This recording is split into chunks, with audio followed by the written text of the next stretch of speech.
그날 오후 12시 반쯤 119에 다급히 신고를 해왔다는 엄마.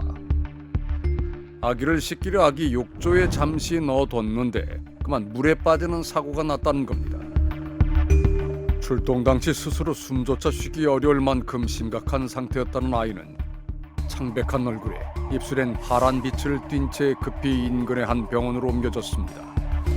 하지만 전원이 필요하다는 의료진의 말에 아이는 응급조치 후 다시 구급차에 올랐고 침상의 극히 일부만을 차지한 채 110km에 이르는 먼 길을 떠나야 했습니다. 그 아기를 봤을 때 모를 수가 없어요. 아, 이건 누가 봐도 무조건 맞았구나. 멍 자국이 일단 많이 보이고요. 멍이 좀 많으니까 색깔도 다 달랐고 팔꿈치, 코 밑에도 상처가 있었고 머리 쪽에 멍이 많았던 것 같아요. 두피, 여기 안에까지. 아동학대를 의심한 의료진이 곧바로 경찰에 신고를 했고 엄마 대신 지자체 관계자가 광주까지 동행을 한 겁니다. 상황 확인을 위해 출동한 경찰과 함께 수면바지 차림으로 다시 집으로 향했다는 아기의 친엄마 양씨. 그날의 일에 대해 그녀는 어떤 얘기를 했을까? 토를 해서 이제 화장실로 데리고 갔고 그 욕조에서 씻기는 과정에 뭐 아이가 대변을 봐서 화장기로 뭐 닦고 이렇게 했다고 진술했는데 육아 스트레스가 심했다 이런 이야기를 하면서 아이를 처음에 방치했다. 그거는 이제 제 탓이다 하면서 이야기를 했습니다. 모든 게 자신의 실수라며 뒤늦은 자책을 쏟아낸 엄마. 체포에도 별다른 저항 없이 응했다고 합니다. 그렇다면 여러 곳에 남겨진 아이의 멍자국들에 대해서는 뭐라고 답했을까? 아이가 물에 빠진 것을 보고 놀래서 아이를 욕조에서 꺼내서 의식을 깨우기 위해서 이렇게 심폐소생술을 하고 팔다리를 막 때리고 하는 과정에서 멍이 생긴 것이지 학대하지 않았다. 그 사이 먼 길을 달려 광주의 상급병원에 도착한 아기. 상태는 어땠을까? 개복을 했을 때 안에서 피가 엄청 쏟아져 나와서 제가 너무 깜짝 놀랐거든요. 애 뱃속에 500cc 정도 혈액이 들어있었어요. 그래서 아기가 조그만데 사실 500cc 정도 있었다는 거는 굉장히 많은 출혈이 있었던 거거든요, 배 안에. 익수라고 하기에는 좀 안 맞는다. 사실 외력에 의해서 뭔가 간이나 비장 같은 게 찢어지지 않고서는 사실 있을 수 없는 일이거든요. 물에 빠진 것만으로는 결코 나타날 수 없다는 복강 뇌출혈. 의심스러운 흔적은 이게 끝이 아니었습니다. 머리 CT 찍었을 때는 뇌출혈이 있었는데 요 정도 나이대에 뇌출혈이 쉽게 생기지는 않거든요. 부딪혔거나 뭐 누구한테 맞았거나 그렇지 않고서는 사실 생길 수는 없을 거라고 생각합니다. 아이의 몸에서는 바깥쪽과 뒤쪽에 걸쳐 여러 곳의 갈비뼈 골절도 확인이 됐습니다. 두 군데씩 부러진 뼈를 포함해 골절이 발견된 것은 총 23군데. 다발성으로 갈비뼈 부러졌는데 내 위치가 다르니까 여러 번에 걸쳐서 뭔가 외력이 있었다고 생각할 수밖에 없는 상황이죠. 일단은 처음 왔을 때부터 애가 여러 군데 멍이 들어있었기 때문에 골절들이라든지 머리에 생겼던 그 뇌출혈의 양상이라든지 이런 게 사실은 되게 약간 전형적인 그 아동 학대의 정황들이거든요. 두 번의 수술을 받고 생사의 기로에서 외로운 사투를 벌였던 생후 4개월의 아기는 결국 입원한 지 나흘 만에 숨지고 말았습니다. 당시 현장에 없었던 친부는 아기의 사망에 대해 어떤 입장을 보였을까? 혜든에게 발견된 뇌출혈이 8일 전 침대에서 낙상할 때 생긴 것이라며 짧은 영상 하나를 제출했다는 친부 서 씨. 이후 욕조 사고에 대한 친모 양 씨의 진술도 묘하게 달라졌다고 합니다. 처음 조사했을 때는 자기가 처음에 방치했다고 순순히 인정을 했는데 이후의 진술에서는 전혀 그런 게 아니라 잠깐 한 마리도 이렇게 멍 때리고 있었는데 이런 일이 발생했다. 일부러 아기를 욕실에 홀로 방치한 건 아니라 순간의 부주의로 인한 실수였다고 주장한 양 씨. 10월 22일 당시에는 범행 장소가 안방이 아니었기 때문에 안방 홈캠에서 피해자의 영상이 보이진 않거든요. 그런데 홈캠은 영상뿐 아니라 음성이 녹음되기 때문에 저희 수사관님들께서 다 들으셨어요. 아주 강도 높은 폭행과 구타하는 소리가 확인이 돼요. 사건 당일 한참 동안 방이 비어있어 별달리 기록된 게 없어 보였던 홈캠. 하지만 볼륨을 높이자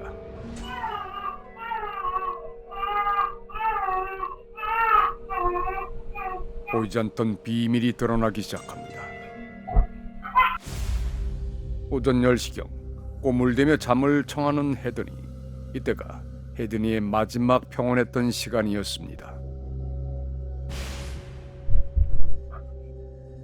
10시 40분경 엄마 기척에 화들짝 놀란 혜든이가 잠에서 깨어나고 양씨가 아기를 둘러맨 채 나가는 것까지는 이미 확인한 것과 동일한 상황처럼 보입니다.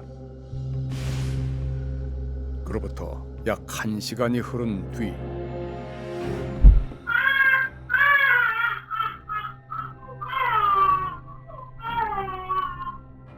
텅 빈 화면을 뚫고 둔탁한 파열음과 아기 울음소리가 들려옵니다.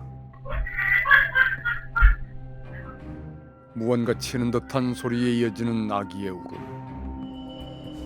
아기의 울음이 10분 정도 이어졌을 무렵 상황은 더 나쁘게 치닫는 듯합니다.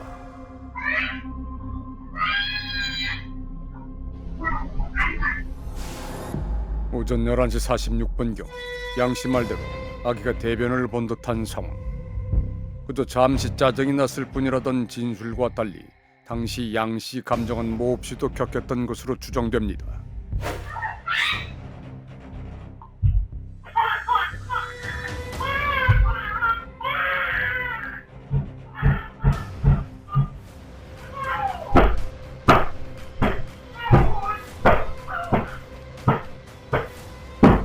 그리고 들려오는 몹시도 불길한 소리.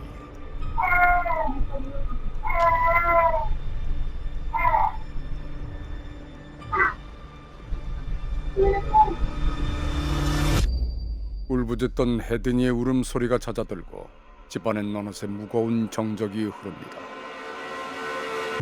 그리고 그때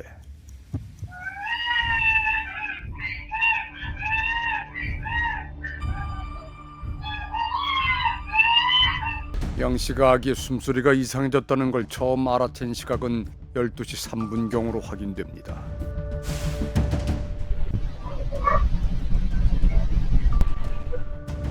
하지만 정작 119에 신고를 한 시각은 낮 12시 30분. 아기가 물에 빠져 숨조차 제대로 쉬지 못할 정도로 긴박한 상황이었다면 왜 곧장 신고하지 않고 30분 가까이나 지체했던 걸까? 혜든이의 상태가 위중해지자 양씨가 아이를 고의로 물에 빠뜨렸을 가능성을 제기하는 전문가. 최악의 시나리오는 죽을 것 같은데 죽을 이유가 없잖아요. 그러니까 익사로 만들었을 가능성도 고려해 볼 수 있지 않나 싶었어요. 그러니까 그냥 아기를 목욕을 시켰는데 뭐 이러다가 실수로 아기가 죽었어요 해야 자기한테 가장 유리한 시나리오가 되거든요. 결정적인 가해 장면만큼은 홈캠에 잡히지 않은 상황. 양 씨는 거듭된 조사에서 입을 닫은 채 아무 말도 하지 않았다고 합니다. 하지만 담당 검사는 결국 그 홈캠의 기록 안에서 양 씨의 침묵을 깨뜨릴 더욱 확실한 증거를 잡아냈습니다. 우리가 확보하지 못한 홈캠이 존재할 가능성이 있다. 그래서 압수영장 발부받아서 주거지 수색 후에 안방에 있는 홈캠, 작은 방에 있는 홈캠 둘 다 압수를 하고 디지털 포렌식을 하게 됩니다. 확보된 홈캠은 총 12일치였고 4,800개 정도 되는 분량이었는데 그 첫 영상부터 아이를 심하게 학대하는 장면이 확인이 됩니다. 학대하는 영상이 굉장히 강도가 심합니다. 일반적인 학대가 아니에요. 고작 4개월 된 친아들을 차마 인형에게도 할 수 없을 잔혹한 손길로 다루는 친모 양씨. 양씨는 명백한 가해 증거 앞에서 과연 어떤 말을 할 수 있을까? 아이를 때린 사실도 인정하고 욕조에 피해 아동을 홀로 넣어뒀다는 사실까지도 인정을 하지만 살해의 고의는 없었다는 취지로 부인을 하는 중입니다. 경찰의 홈캠 영상을 자진해 제출했던 서 씨. 그는 아내의 학대 상황을 정말 모르고 있던 걸까?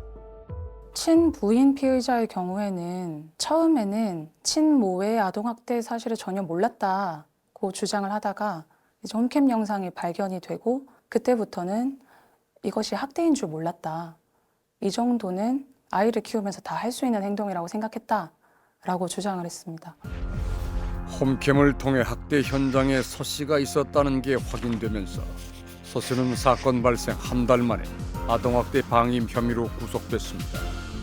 사건 즈음까지 양 씨 부부와 몹시 가깝게 지냈다는 유림 씨. 유림 씨는 혜든이 사망 이후 용기를 내 그간 양 씨 학대 정황에 대해 경찰에 진술했다고 합니다. 뜻밖의 다음날 연락이 온 건 양 씨의 남편 서 씨였습니다. 변호사와 상담한 내용까지 보내오며 유림 씨의 진술 사실을 문제 삼았다는 서 씨. 대체 왜 그랬냐고 이러면서 막 저를 계속 몰아가더라고요. 가정 파탄은 왜 네가 내고 있냐. 제가 아이가 죽었는데 왜 남의 가정 파탄을 내냐. 이런. 서 씨의 이해할 수 없는 행보는 거기서 끝이 아니었습니다. 혜든이의 부검이 있던 그날 혜든이를 이송했던 응급구조사에게도 전화를 걸어왔다는 서 씨. 연수만 파티가 있는데요. 아기가 이제 저희가 병원에 데려주고 4일 뒤에 이제 죽었다는 그 기사가 떴었어요. 그 기사를 보고 나서 제가 거기에 딱 댓글을 하나 달았어요. 이 아기가 이제 하늘에 별이 됐다네요 라고 댓글을 달았는데, 근데 그러고 좀 있다가 이제 부장님한테 전화가 와서 저를 고소한다는 얘기를 한 거예요.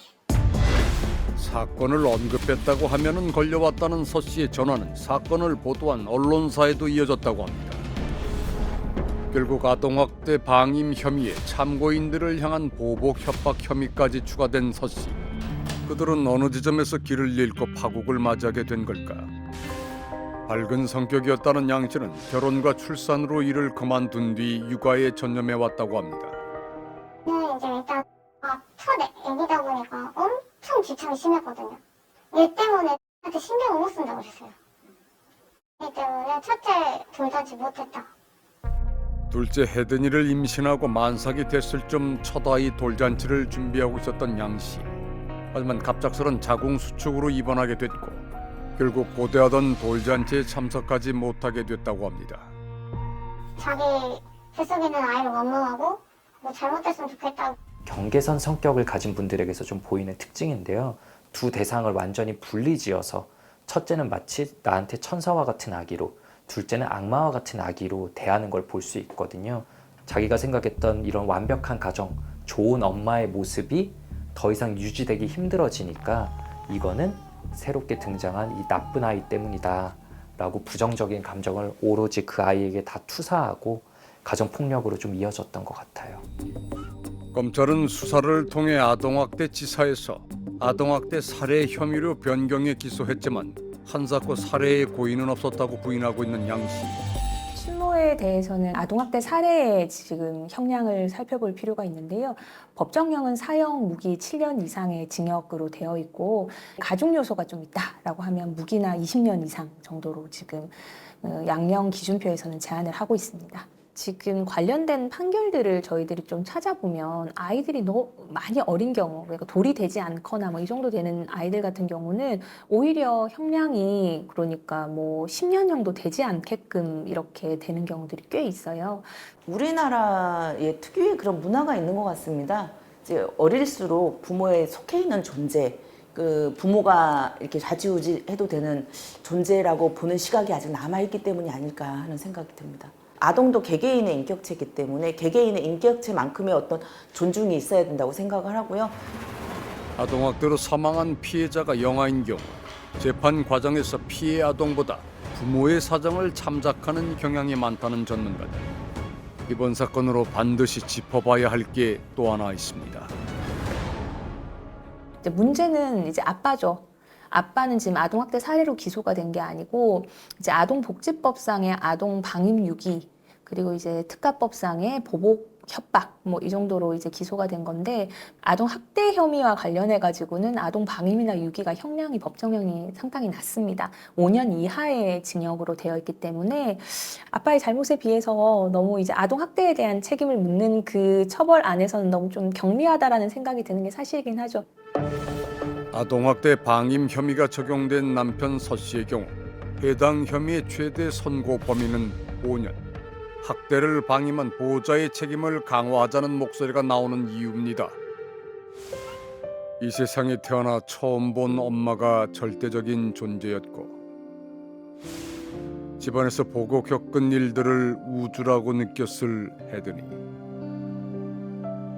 사랑받기 위해 태어난 아기는 133일 동안 어떤 세상을 기억하고 떠났을까?